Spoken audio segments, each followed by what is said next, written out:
मुख्यमंत्री देवेंद्र फडणवीस यांनी नितेश राणेंचे कान टोचलेत। विजयाचा आनंद साजरा करा, उन्माद करू नका, असं फडणवीसांनी म्हटलंय।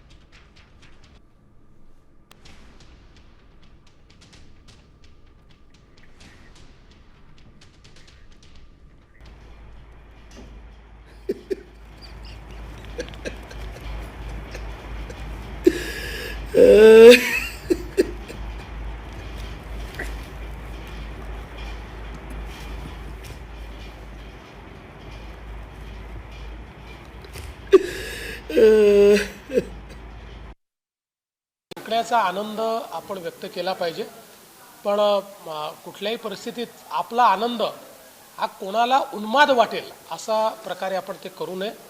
मला वाटतं आपल्याला सगळ्यांना माहिती आहे की ठाकरे आणि राणे हा एक इतिहास आहे। त्याच्यामुळे कधीकधी काही गोष्टी जेव्हा अभिव्यक्त होतात तर त्याला एक पार्श्वभूमी असते, ती पार्श्वभूमी त्याला आहे।